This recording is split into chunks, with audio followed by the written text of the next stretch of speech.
अस्सलाम वालेकुम dear students. आज के लेक्चर में हम रिएक्शंस ऑफ बेंजीन को स्टडी करेंगे। इसमें हम जो फर्स्ट रिएक्शन है it is addition reactions.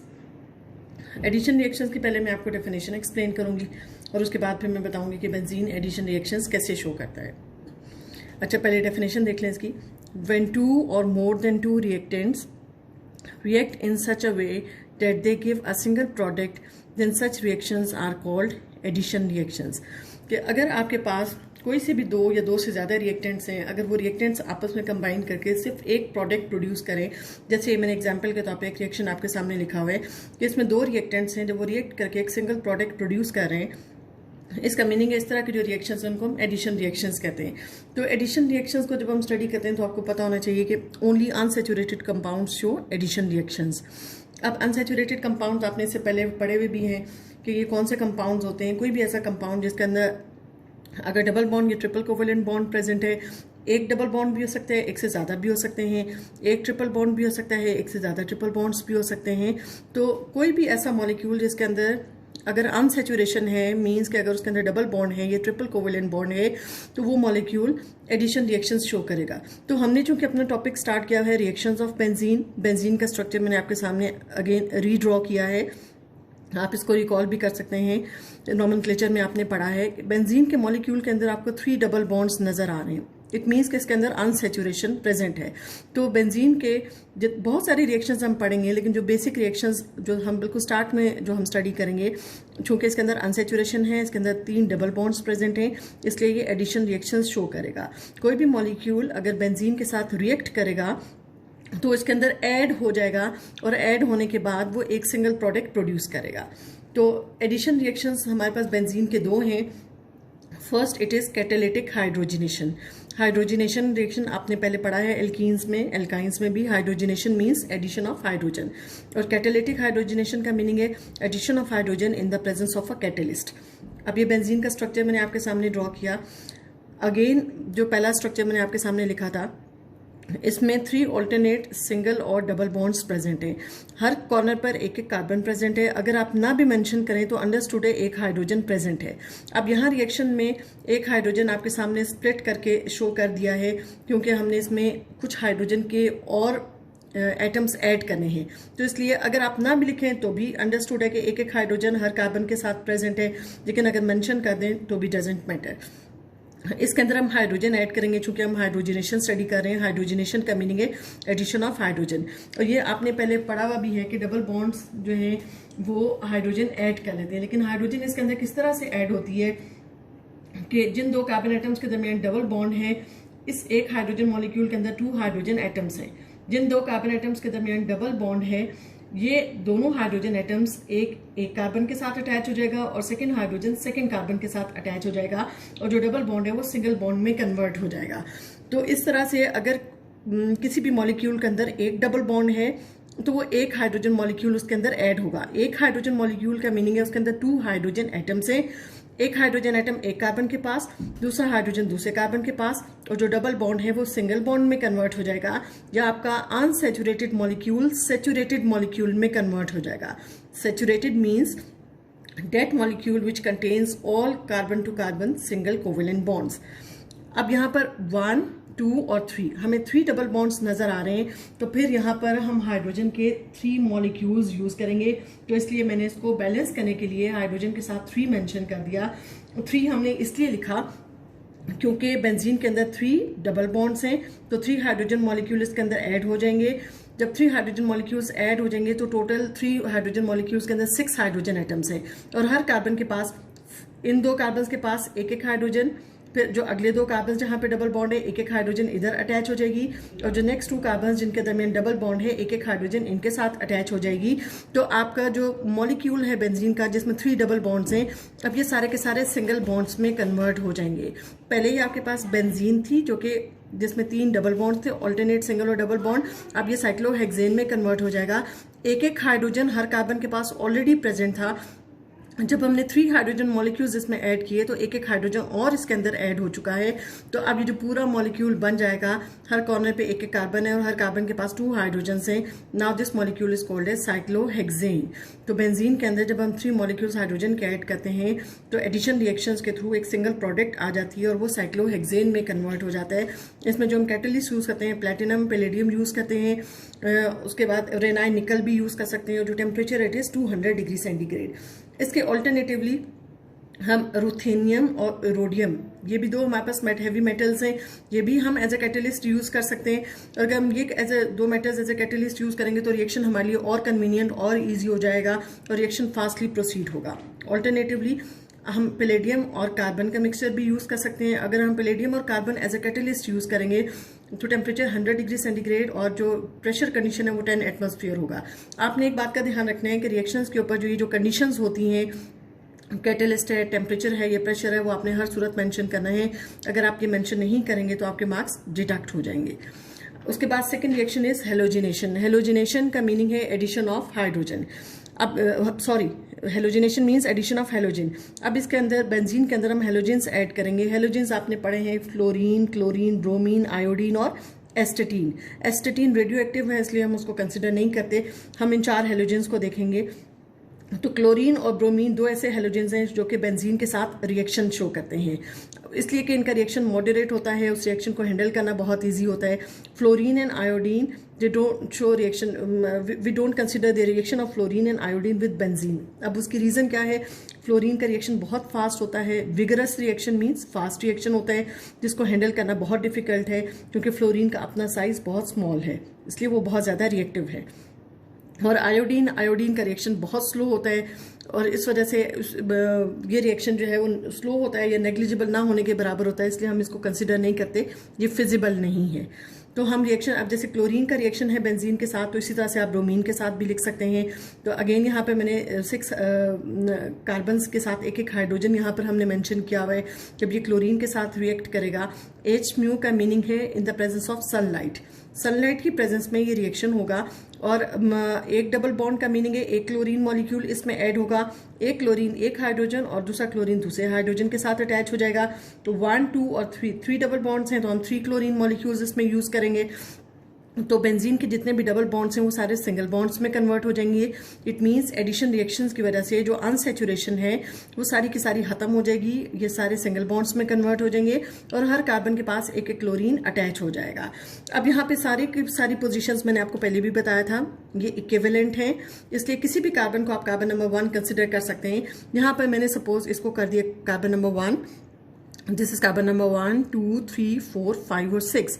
Her carbon के साथ एक एक क्लोरीन अटैच है। जब हमने इस कंपाउंड को नेम करना है तो हम इसको इस तरह से नेम करेंगे 1, 2, 3, 4, 5, 6। ये जो नंबर्स हैं ये पोजीशन रिप्रेजेंट करें, position of chlorine atoms on benzene ring. तो 1, 2, 3, 4, 5, 6 हाइफन हेक्साक्लोरो। हेक्साक्लोरो का हेक्सा मीन्स 6 के यहाँ पर 6 क्लोरीन एटम्स प्रेजेंट हैं और क्लोरीन को हम लिखेंगे क्लोरो, हेक्सा क्लोरो। अब मेरे पास क्योंकि आगे स्पेस नहीं थी तो मैंने नेक्स्ट लाइन में लिखा साइक्लोहेक्सेन। अदरवाइज ये पूरा नेम विदाउट एनी स्पेस एक ही कॉन्टिन्यूटी में लिखा जाएगा, सिर्फ हेक्सा का H कैपिटल होगा, बाकी सारे लेटर्स स्मॉल लेटर्स के तौर पे आप लिखेंगे। So in this way whenever we are adding chlorine in benzene, it is converted into 1, 2, 3, 4, 5, 6 hexachlorocyclohexane। उसके बाद जो सेकेंड कैटेगरी ऑफ रिएक्शन है बेंजीन के, these are oxidation reactions. Oxidation reactions इसके नेम से भी ऑब्वियस है, आपको समझ आ गया होगा। Oxidation means addition of oxygen. Benzene normally oxygen के साथ रिएक्ट नहीं करता नॉर्मल कंडीशंस में, बाकी जितने भी ऑर्गेनिक कंपाउंड्स हैं वो किसी भी ऑक्सीडाइजिंग एजेंट की प्रेजेंस में रिएक्ट कर जाते हैं। तो इसलिए बेंजीन को, अगर हमारी कंपल्शन है कि हमने बेंजीन को ऑक्सीजन के साथ रिएक्ट करवाना है और कोई सूटेबल कंपाउंड ऑब्टेन करना है, जैसे इंडस्ट्रियल, ये रिएक्शन इंडस्ट्रीज में हम परफॉर्म करते हैं, तो उसके लिए हम कैटलिस्ट डालेंगे। विदाउट कैटलिस्ट बेंजीन कभी भी ऑक्सीजन के साथ रिएक्ट नहीं करता। और इसमें जो हमने कैटलिस्ट यूज किया है वो V2O5। V2O5 means vanadium pentoxide. और जो suitable temperature it is 450 degree centigrade. तो जब बेंजीन मॉलिक्यूल ऑक्सीजन के साथ रिएक्ट करेगा in the presence of a catalyst, तो ये कंपाउंड में कन्वर्ट हो जाएगा। This compound is called as maleic anhydride, और कार्बन डाइऑक्साइड और वाटर साथ इसके प्रोड्यूस होंगे। ये जो मैलिक एनहाइड्राइड है, अब इस कंपाउंड के अंदर एक न्यू फंक्शनल ग्रुप आप पढ़ेंगे। This whole group is called as an anhydride functional group. आपने इससे पहले जैसे aldehyde, ketone, carboxylic acid, ethers, ये सारे फंक्शनल ग्रुप पढ़े। तो यहाँ पर हम एक न्यू फंक्शनल ग्रुप इंट्रोड्यूस हो रहा है। This is called as anhydride functional group. तो बेंजीन कैटालिटिक ऑक्सीडेशन के थ्रू जिस कंपाउंड में कन्वर्ट हो जाता है, this is called as maleic anhydride. अब आपने एक चीज का ध्यान रखना है कि जब भी आप पूरी ऑर्गेनिक केमिस्ट्री पढ़ेंगे, बहुत सारे ऑर्गेनिक कंपाउंड्स को स्टडी करेंगे। ऑर्गेनिक कंपाउंड जब ऑक्सीजन के साथ रिएक्ट करते हैं तो हम दो ऑक्सीडाइजिंग एजेंट्स यूज करते हैं, KMnO4 और which is called potassium permanganate. KMnO4 reacts in the presence of H2SO4. This is called an oxidizing couple. अगर आप KMnO4 यूज नहीं करें किसी रिएक्शन में, तो ऑल्टरनेटिवली हम K2Cr2O7 और पोटेशियम डाइक्रोमेट भी यूज कर सकते हैं। Potassium dichromate and H2SO4, again this is another oxidising couple. इन दोनों की प्रेजेंस में ऑक्सीडेशन का प्रोसेस एनहेंस हो जाता है। तो कोई भी ऑर्गेनिक कंपाउंड जब हम उसको ऑक्सीजन के साथ रिएक्ट करवाते हैं, तो इन दोनों में से कोई भी एक ऑक्सीडाइजिंग एजेंट यूज करते हैं। बेंजीन एक ऐसा कंपाउंड है जो कि किसी भी ऑक्सीडाइजिंग एजेंट के साथ ऑक्सीडाइज नहीं होता। बेंजीन ना तो KMnO4 के साथ ऑक्सीडाइज होता है, ना ही पोटेशियम डाइक्रोमेट के साथ ऑक्सीडाइज होता है। तो इसीलिए अगर हमने बेंजीन को ऑक्सीडाइज करना है तो हम इसकी कैटालिटिक ऑक्सीडेशन करते हैं इन the presence of vanadium penta oxide. ये बात आपने हमेशा याद रखनी है कि बेंजीन नॉर्मल ऑक्सीडाइजिंग एजेंट्स की प्रेजेंस में कभी भी ऑक्सीडाइज नहीं होता। अच्छा, उसके बाद next reaction it is a combustion reaction. Combustion reaction को सबसे पहले मैं डेफिनेशन आपको बताती हूँ। आपने बहुत दफा इससे पहले पढ़ा भी होगा, आपको याद भी आ रहा होगा कि कंबस्शन क्या है। It is the burning of a compound in the presence of oxygen. किसी भी कंपाउंड को जब आप ऑक्सीजन की प्रेजेंस में बर्न करते हैं तो वो कंबस्शन रिएक्शन है। याद रखने, कंबस्शन रिएक्शन हमेशा एक्सोथर्मिक रिएक्शंस होते हैं। एक्सोथर्मिक मीन्स कि इसमें बहुत ज्यादा हीट एनर्जी रिलीज होती है। अब बेंजीन को हमने ऑक्सीजन की प्रेजेंस में बर्न किया। ऐसे रिएक्शंस को सिर्फ आपको इग्नाइट करना पड़ता है, एक स्पार्क प्रोवाइड करना पड़ता है। उसके बाद ये रिएक्शन ऑटोमेटिकली प्रोड्यूस होते जाते हैं, ऑटोमेटिकली प्रोसीड होते जाते हैं, और ये कार्बन डाइऑक्साइड और वाटर प्रोड्यूस करते हैं, और बहुत ज़्यादा हीट एनर्जी भी साथ रिलीज होती है। तो इसको मैंने बैलेंस किया हुआ है। तो जब भी आप कोई भी ऑर्गेनिक केमिस्ट्री में या इनऑर्गेनिक में जो रिएक्शन लिखेंगे, वो रिएक्शन आप भी बैलेंस्ड फॉर्म में लिखेंगे। तो बेंजीन जब ऑक्सीजन के प्रेजेंस में बर्न होता है, तो बेंजीन की जो अपनी कॉम्पोजिशन है, इसके अंदर कार्बन और हाइड्रोजन प्रेजेंट है। This is C6H6। Carbon oxygen के साथ रिएक्ट करके कार्बन डाइऑक्साइड में कन्वर्ट हो जाएगा। इसके अंदर जो हाइड्रोजन है वो ऑक्सीजन के साथ रिएक्ट करके वाटर में कन्वर्ट हो जाएगी, और साथ ही इसमें बहुत ज़्यादा हीट एनर्जी रिलीज होगी, because all these combustion reactions are exothermic in nature. उसके बाद हमारा नेक्स्ट रिएक्शन है, it is ozonolysis reaction. Ozonolysis reaction आपने एल्कीन्स एल्काइंस दोनों केस में पढ़ा था। और ozono means ozone, lysis means break down. It means कि अगर आप बेंजीन को या किसी भी एल्कीन एल्काइन को ओजोन के साथ जब रिएक्ट करवाते हैं, तो उस मॉलिक्यूल के अंदर जो डबल बॉन्ड है या ट्रिपल बॉन्ड है, वो ब्रेक डाउन हो जाता है इन द प्रेजेंस ऑफ ओजोन। तो इसमें बेंजीन के अंदर 3 डबल बॉन्ड्स हैं। जब हम ओजोन के साथ इसको रिएक्ट करवाएंगे तो इसके जो तीनों डबल बॉन्ड्स हैं वो ब्रेक डाउन कर जाएंगे, और बाद में हम देखेंगे कि ये मॉलिक्यूल जो है वो किस कंपाउंड में कन्वर्ट हो जाता है। तो बेंजीन मॉलिक्यूल को जब हम ओजोन के साथ रिएक्ट करवाते हैं, अगेन बेंजीन के अंदर 3 डबल बॉन्ड्स हैं। अगर इसके अंदर 3 डबल बॉन्ड्स हैं तो हम 3 ओजोन मॉलिक्यूल ऐड करेंगे। अब यहाँ पर आपने देखना है कि जो तीनों ओजोन मॉलिक्यूल्स हैं वो इसके अंदर ऐड हो जाएंगे। एक ओजोन मॉलिक्यूल इस डबल बॉन्ड इन 2 कार्बन्स के दरमियान ऐड हो जाएगा। जो सेकंड ओजोन मॉलिक्यूल है, यहाँ पर डबल बॉन्ड है, इन 2 कार्बन्स के दरमियान ऐड हो जाएगा। जो थर्ड ओजोन मॉलिक्यूल है वो इन 2 कार्बन्स के साथ अटैच हो जाएगा। तो ये इसके अंदर ऐड हो जाएगा और एक सिंगल प्रोडक्ट प्रोड्यूस करेगा, which is C6H6O9। This molecule is called as benzene ट्राइओजोनाइड।